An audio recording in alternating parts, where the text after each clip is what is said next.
Hey BBs, it's Max, and today I'm back with you guys for another video. How are we all doing today? Hope we're all doing super fierce. In today's video, y'all, I want to sit down with you guys in Google Chat and ask and hopefully answer the question, is Monster High Generation 3 entering their bling bling era? So this is definitely a topic that I'm really excited and hopeful for. I think we've definitely been seeing a lot of major changes with the Monster High Generation 3 brand. Not like major in like a way that like if you're not super into the doll community, you won't like really notice.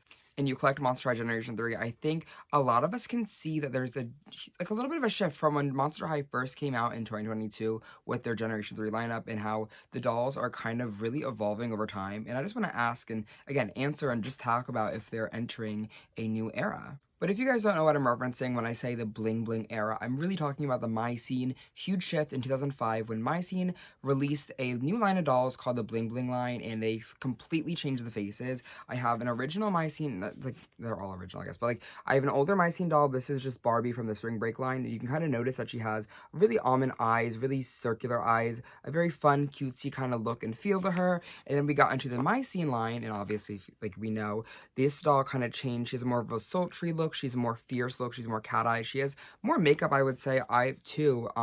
Just in comparison, and even the clothes. I mean, this isn't a full outfit, a stock outfit. This is a stock outfit. The clothes changed to be more adult, more glamorous, more sparkly, more fun. And I'm not saying that the early My Scene dolls weren't glamorous, fun, and sparkly and pretty, but you definitely notice the shift in the Bling Bling line. And after the Bling Bling line, they all kind of changed to have a more updated face. They all had, again, more sultry looks and stuff, and it was more, I would say, adult almost. I know this was a kid's line, and I'm not saying that the My Scene dolls had to be adults or the Bratz dolls were for adults, but you could definitely notice the shift in the change with the trends. And again, any good brand changes with trends and changes with fans' criticism and fan opinions and stuff. Competition is also a really big factor in making products better or worse or whatever that is. When there's no competition, then the dolls are going to be bad, but when there's a lot of heavy competition, the dolls have to stand out on the shelf. They have to make more noise than they usually would if it's just that doll on the shelf. That's kind of why I think, in my opinion, Barbie was really very bare bones for such a long time, because she had no one competing with her. I mean, I think that's really common knowledge, but I think with Monster High right now, I think the only competition they really have is Bratz, I would say. I feel like nothing is really changing or chasing Monster High in the way of really unique dolls like Bratz is, and I know that Bratz right now has been on a rocky road. They've had a lot of bad dolls and a lot of good dolls, and it's really hard to say that if Bratz had any significant influence on Monster High. I mean, we can't like sit in the board meetings with what they were doing and talking about. And again, Bratz has been, I feel like that for a little minute of their little life, they hadn't like there was like, ooh, Bratz is just kind of back, and like they're kind of like doing things and like it's whatever. But like I feel like Bratz wasn't really a threat. They might be a threat, they might not be a threat, but I think we might be able to contribute Monster High having a different kind of screening style, which again we'll get into in a minute, with Bratz having a really good comeback. I think again the recent Bratz releases have been really good, along with Monster High having a lot of really good releases. And when we have two really good brands really at their peak, it's going to be really interesting to see how the next year or two goes. Obviously, My Scene was the direct response to Bratz, and even Bratz changed up their facial screenings from the earlier era. This is like a 2003 Funk and Glow doll, and this is like in a later Sasha. And you can definitely see, again, the eyes and the facial screening has completely changed from, again, a more, not kid-friendly, I don't really want to say, like, they were appealing, I mean, like, they're dolls, they're going to appeal to children, duh, but, like, I feel like this face is, again, more almond eyes, more bigger eyes, more, like, friendlier looks, while this doll looks a little bit meaner. She looks a little bit more fierce, and she has a little bit more, I guess, makeup. I mean, they both have pretty much a lot of makeup on, so I don't know, but they definitely look different and definitely look more fiercer as they, again, progress. And it's not to say that one brand influences another brand. It's not saying that Monster High has to be changing everything because Bratz is back. That's not what I'm saying. I think competition, again, influences better products. It really does change the game. And I think when you have competition, it makes things a lot better, and it makes things a lot more exciting, and it makes Monster High a lot better of a brand when there's something they have to fight for. When they have to fight for sales, when they have to fight for, being seen, it really will make the brand better. And again, I'm not saying that Bratz is the trailblazer. I'm not saying that Monster High is the trailblazer. I think each brand can allegedly maybe take influence from each other and really make each other better in a way. I don't know. I think that's really interesting. I think I can make a whole video on just that. But I want to stay on the good side of everyone. So I just want to say very vague and very nicely that I think it's good when there's competition. The spark to really make this video actually stemmed from Frankie Stein's Haunted Hollywood, the new Ultimate Secrets line. I don't know the name yet. I apologize. But we see this new Frankenstein doll, and we really see that their face is definitely changing a lot from the first Frankenstein screening back from their core doll from 2022. And I just think that, like, again, this isn't like the biggest groundbreaking news, altering, guys, check the Monster High dolls. Like, but like, I just think it's a really fun topic, and I can definitely see there's a lot of differences with the Monster High faces. I mean, we've been noticing this for quite a while, but I think this line in specific really does change it quite a lot, and it kind of again sparked it. But you see the new Frankenstein, they have thinner eyebrows, a more cat-like kind of eye. The eye is a little bit smaller, the lips are getting bigger and fuller, and the eyelashes are even getting, there's less eyelashes, but the eyelashes themselves are getting longer and a little bit thicker. While we look back at the original one, and the lips, okay, in this stock photo they look pretty juicy, but they're not that juicy in real life. I feel like the dolls themselves, like the dolls always have like a big underbite and a very small top lip, at least mine does. But no, I think the lashes are very much, there's a lot of lashes and they're very thin. The eyebrows are a lot bushier and bigger, and I think it really stems from actually listening to fans, which I think is a really cool thing. And I think the faces again are very different, trying to sound as not pretentious as possible. I think the biggest reason that we can really change and attribute this new facial screening to a potential soft glamorous reboot is the fact that we are getting bigger, fuller lips, thinner eyebrows, and again that more sultry look with the dolls. I think we can also kind of see that with even Abby Abominable. Here we have her core doll, who is so wonky and so precious, but we have this doll and her eyes are again very almond, very wonky a little bit. And then we get this new one where she has again a more of a cat-like eye. Her eyes are even, and she even might even have thicker eyebrows. You could definitely notice that the lips are getting bigger in the actual physical doll themselves, not just stock photos. The reason I brought Abby over is because I want to make this not just a one-line case. I feel like the faces of Monster High have been changing before even the Hauntly Hollywood line. Obviously, the Hauntly Hollywood line is a glamorous line. They're going to Hollywood.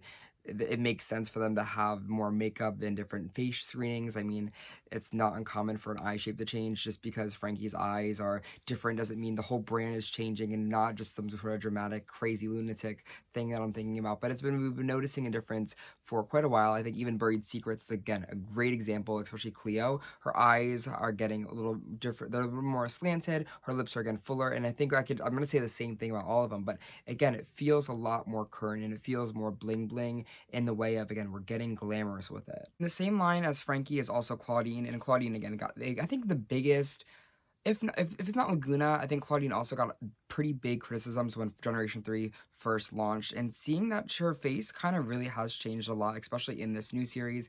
It's exciting, to be honest, because again, I wasn't like the biggest fan of Claudine. I think she's definitely missing her fierceness, but you could definitely see her getting that fierceness back in Generation 3 with this one. Her eyes are a lot more, she's wearing darker eyeshadow, she's wearing darker lips, her eyes are very different, her eyebrow shape is completely changed as well. She has her darker brown hair. She doesn't have that really light hair anymore. And I'm not saying that just because fans cry and scream and throw tantrums about these dolls not looking as gorgeous as they used to, that doesn't mean they have to change. I think obviously it's okay for things to change, but I think it's definitely great, again, in Claudine's case, where her original doll wasn't necessarily that horrible. It's kind of hard for me to use a stock photo because I feel like stock photos are always like hand painted. Like this doll is hand painted down, so it is kind of hard to like even compare like the Hauntlywood dolls, because again, we haven't seen those dolls in person. We've only seen stock photos, and obviously stock photos dolls are usually either hand painted or like done better than like real dolls. Like mass produced dolls are never gonna look as stunning as a stock photo. It's nothing to Mattel, it's nothing to any of the companies. It's just kind of like a, obviously the dolls in the photos are gonna look spruced up and stuff. But here's like a real release of the original Claudine. This is a Saran variant, so she has like a little bit of like a later batch. So like it's the batches of Claudine, everyone kind of looks a little bit different. That's kind of how dolls work. Claudine Generation 3 still has that smirk in her mold with the new Hauntlywood series. I think the darker makeup and the more of a fiercer eye and the thinner brow really bring her to that bling bling era of the very much more of a sultry look. She's a little bit more glamorous. She feels a little bit more, you know, mature in a way that I don't think is necessarily bad. I don't want to say that in a bad way, but I do feel like the original Generation 3 dolls did look very, they were more for kids. Like, let's be honest, they're more for the children. The tween demographic that Monster High catered to in G1, that they were really trying hard to get to, isn't existing anymore. The kids do not play with the dolls like they used to. So why would they make dolls for tweens that are meant to look mean, that are meant to look really glamorous, when the market right now is children? Like the kids, the market just keeps getting younger and younger as technology advances, as the,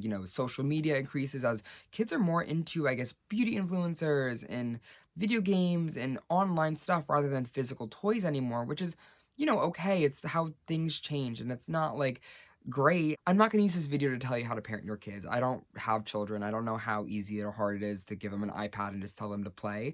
But I know that when I was growing up, again, dolls were really more like prevalent, I guess, in my life than I guess kids now. So again, dolls aren't needed like they used to be. But it makes sense for the Monster High to, again, change the demographic to a younger audience. They did it in Generation 2 when G1 was kind of slowly fading away into that, again, the younger demographic. In Generation 3, I'm not sure what age the kids are still playing with dolls. I don't need to know. I'm a doll collector. I'm not really meant to analyze the children. I'm not in the room like that. But in my opinion, with the demographic, again, being younger, it's really interesting that I think Monster High has definitely been really listening to fans. I'm going to keep using Claudine as an example because it's easy to. Again, Claudine got a lot of fan criticism back when she released, and I don't think that Monster High Generation 3 was even... I think they probably knew collectors were going to be interested in it, because I know a lot of Monster High collectors will just buy anything Monster High. I mean, look at me, like, I'm a walking Monster High ad half the time. Like, I'm always wearing a Monster High sweatshirt. I have so many of the dolls. I am a huge fan of the brand, and I was obviously very, very excited for Monster High coming back for Generation 3. I mean, it's hard to really like pinpoint my exact thoughts back in the day, because I think they were really up and down. I think that's what a lot of collectors felt. A lot of collectors were confused initially because we got Hunk Couture first, and then we got like the kid dolls, which again, there's nothing wrong with Playline dolls. I love collecting Playline dolls. It makes me happy. I honestly like Playline dolls more than collector dolls half the time. So it's really exciting that Monster High, I feel like, is really listening to the fan criticism. Again, using Claudine as an example, her original doll got a lot of flack because her outfit wasn't what Claudine used to be, and back in Generation 1, she wasn't really feeling very fashionista. I mean, the trends don't feel very current with this doll. And then we go back to a 2024 release, and this doll feels very whimsical. She feels more current, and it really does kind of show you guys that I think the team is listening to us. And it even goes farther into Claudine's hair texture. I mean, her new Buried Secrets doll has this really fun curly hair, along with the Huntleywood one. I forget the name.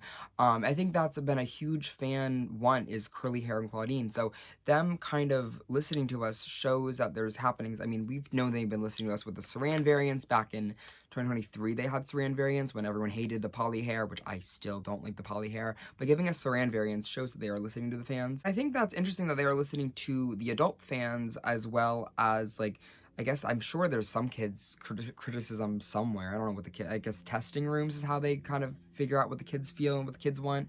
But I think a lot of, again, the things that have been changing with Monster High have been things that I've seen on, the doll Twitter, the Instagram, and the actual adult community, which is interesting because, again, the demographic for these dolls is children. So it's cool that they're kind of listening to the fans. I think it could definitely make for a really, really good, strong brand identity if they continue to listen to adult fans, because the adults are going to buy the Monster High dolls.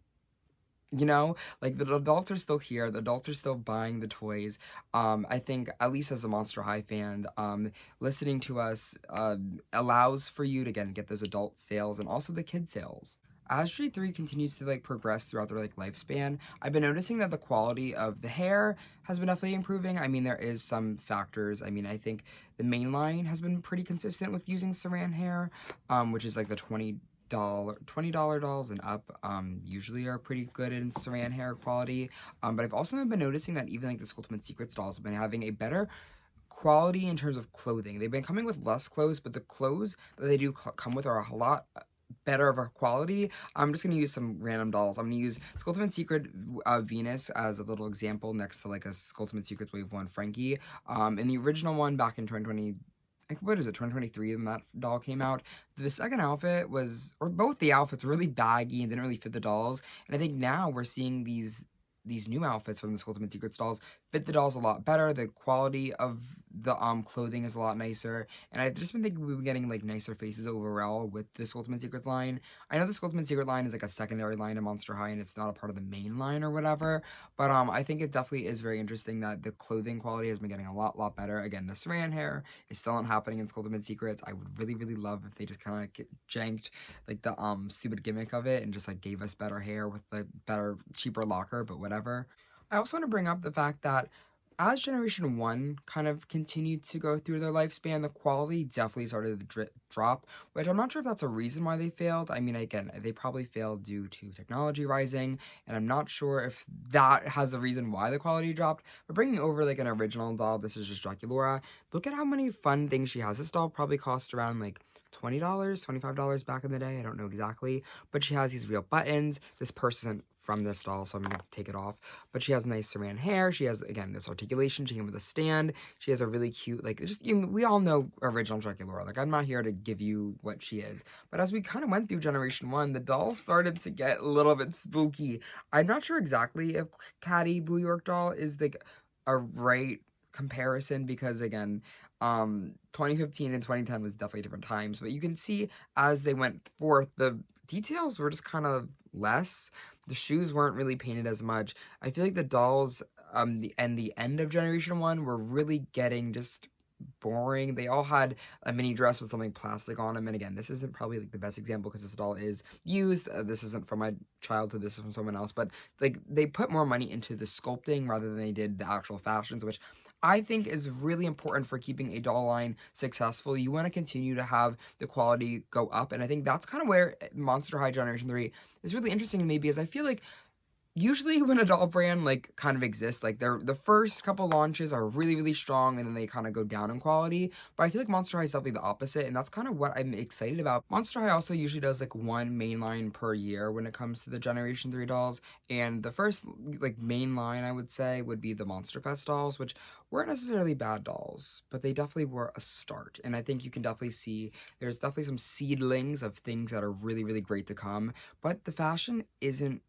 really there, to be honest with you guys. I feel like this was, again, more of an odd and a homage to 80s fashion with the prom line, and it is kind of hard to compare a prom line to like a music festival line, which I'm going to be doing. But I don't know, you can definitely see like something is fun about this doll. This doll's a lot of fun with her, but she definitely feels like she's missing something. She definitely is not as whimsical as a Monster High line, and I feel like the Monster Ball line overall, while as fun as it was and as memorable as it was, and I definitely still have a very nice little place for these dolls in my heart, they don't feel super current. They don't feel like trendy, I guess. And then when you come to the Monster Fest line, which again, it is kind of hard to compare an 80s line to like a Monster Fest like music fest line. They both have monster in the title, which is annoying. I feel like this doll feels a lot more current. She has this really fun kind of trendy makeup. I feel like graphic liner in like face beads was really trendy. Also these black lips were definitely a huge fan request. I feel like the darker lips was something that a lot of fans wanted back when Generation 3 started. Even the shoe game, again, a huge thing that the fans wanted was more shoes, which I'm not meaning to turn this into like what the fans want, what the fans get, but it kind of shows that Monster High does feel back with it, and it kind of does feel like a bling bling era is really starting to form, because the dolls are getting very glamorous. They are getting more trendy, they're getting more detail oriented back, which was what Monster High really wanted. Because as much as I love Monster Ball, the shoes in Monster Fest feel a lot more Monster High. These shoes are very cool. They have coral reef heels. It's an object heel. Object heels are a huge part of Monster High's kind of popularity, I would say. I feel like they definitely brought a lot of hype to the brand, especially in G1. At least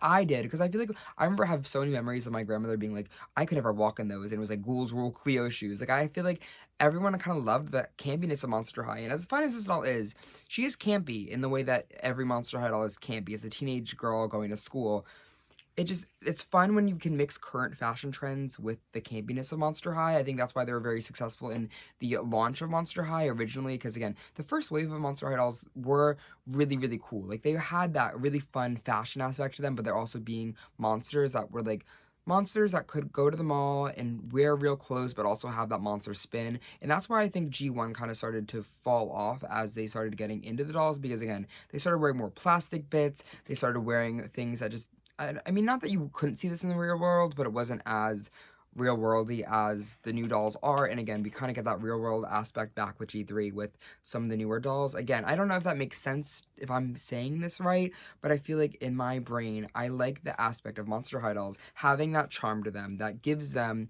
the clothes will tell you who the character is. You can tell with this outfit that Frankie is very mixed match. They're very all over the place and they're very fun, I feel like. I would say they're a little bit alternative with this aspect, again, the darker makeup and the more thing, but you can tell this outfit is also something that I've worn this outfit in real life before. I've worn the shorts with a jacket and a crop top. I've worn the boots. Like, it's fun and it's exciting and it feels relatable. I think that's what's really important with products is people want to be related to, especially now. I think everyone wants to feel related to something and I'm okay with that. Like, I want to feel exciting, and I think that, again, while not every line from Monster High is going to be super glamorous, I think that it is really cool that they are going more glamorous and they are, again, giving us a different kind of look. I don't know. Even comparing Frankie Stein, completely different looks, completely, they are the same character, but like, it's exciting with versatility, and I hope that Monster High, as they continue to grow with Generation 3, they continue to give us more versatility. That's just what people want. People don't want the same thing over and over again. And while this video was a lot of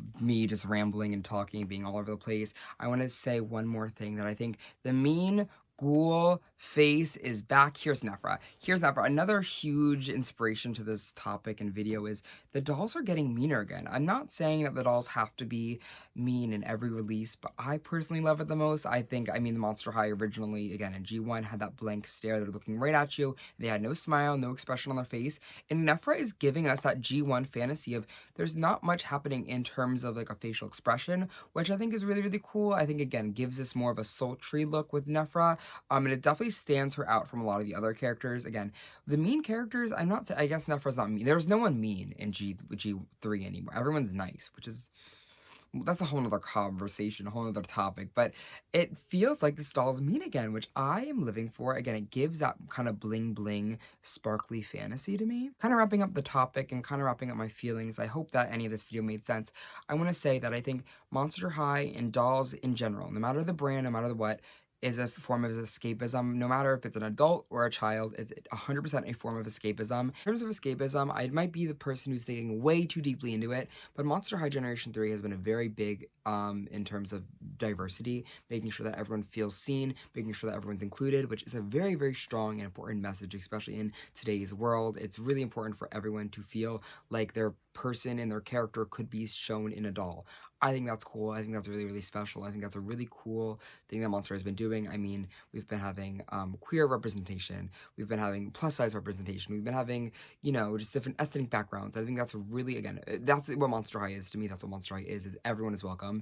And I think giving us dolls that are diverse and that are also glamorous is so important for everyone to just feel pretty. People just want to feel pretty. I want to feel pretty. I want everyone to feel pretty. Getting so worked up over a little plastic woman with eyeshadow and a little skirt and boots. Like, it's not that deep, but it kind of gets deep when you feel and you really think about it. Like, having a Caddy Noir, I feel like this video is going all over the place. I'm trying to wrap it up, but Caddy Noir is a girl who's a plus-size girl, and having a plus-size girl in a really cute outfit, having her in boots, having her in really fun makeup is really cool, because sometimes the media, I guess the media's been getting very better with it in the past couple of years, but for a while I feel like a lot of people were treated as jokes. The queer community, I guess, is probably what I should be using, because that's what I'm a part of, was treated like a joke. And seeing them bring communities and bringing people who are minorities and who are diverse, that were once treated as like a joke and once treated like nothing, being treated like something, being treated like a glamorous icon that we are, is so important to me. And I'm not going to get too deep into it, because I feel like, again, that's another not video idea, but like just like another thought that I have, is like making sure that everyone feels included while also feeling pretty is important. It's essential, and that's why I love Monster High so much, that I feel like even in Generation 1, while they weren't as diverse as they are now, again, body representation and like the queer representation, even just going into different ethnic backgrounds, making sure that everyone is included in that way is so important, and it just brings people together. I think that's what really people need right now. People need that escape. People need just to look at a doll and feel pretty. I don't know, sometimes when I look at a doll that is really, really, really pretty, I just feel pretty myself.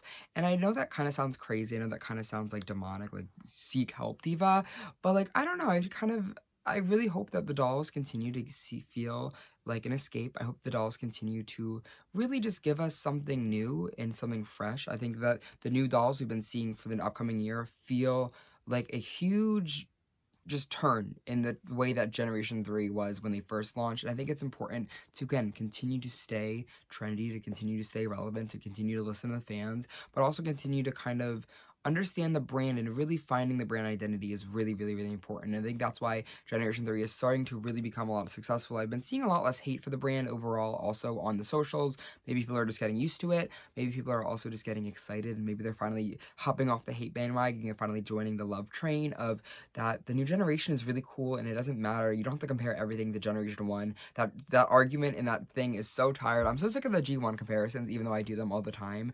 I do like a little comparison sometimes, but I feel like not everything has to be compared to G1, and it's really exciting that we're kind of, again, getting that fresh breath of fresh air with G3, where they're not really struggling anymore. Again, I feel like the original run was very struggle bus of what to do with the brand. The artwork style didn't really make sense, and they are, again, finding their footing. They've been finding their footing for the past year, I would say. I feel like the shift really started with Scared Ice, but I don't know. But overall, I think that Monster High kind of entering this new, more glamorous era is going to definitely pay off for them. I think making every release a more exciting than the last is really important for selling product and really continuing the brand, again, keeping fans interested. I think once the fans stop being interested, that's kind of when the brand dies, and that's kind of when they start making huge budget cuts and huge lack of designs. They kind of, again, lose the momentum and lose any sort of passion. I think once the dolls and stuff stop having passion behind them, that's, again, when the brand starts to die as well. I think that's kind of, again, when G1 started to really shift, is when, not that they didn't lost passion or lost stuff, but Great Serial Reef, we were losing some thoughts. We had no thoughts. But kind of wrapping up this little thought and this little cool chat, I just want to say that no matter what direction Monster High takes for Generation 3, I just hope that the dolls continue to have passion with them. I hope they continue to innovate, and I hope that they continue to stay glamorous. Again, I personally love these more thinner eyebrow, less lashes but thicker lashes kind of tee. I also really, really enjoy how much fun the dolls are getting. I feel like the clothes are fitting the dolls again. The clothes are staying trendy. The dolls have this breath of fresh air to them, which I continue and I hope to continue to see.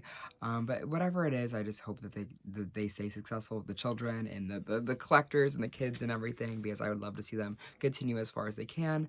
But I really want to know your guys' thoughts and feelings on if Monster High is continuing their bling bling era, if they are kind of entering it. I want to know your guys' thoughts and feelings. Again, I definitely think they are. Again, this is kind of just a silly little Google chat. I just want to talk to you guys. But yeah, I really want to hear your thoughts and feelings in the comments below, because I'm dying to chat out with you guys. Do you guys think they are getting very bling bling or no? But for now, thank you guys so much for watching today's video. I love you guys all endlessly, and I'll see you guys very, very soon. Love ya.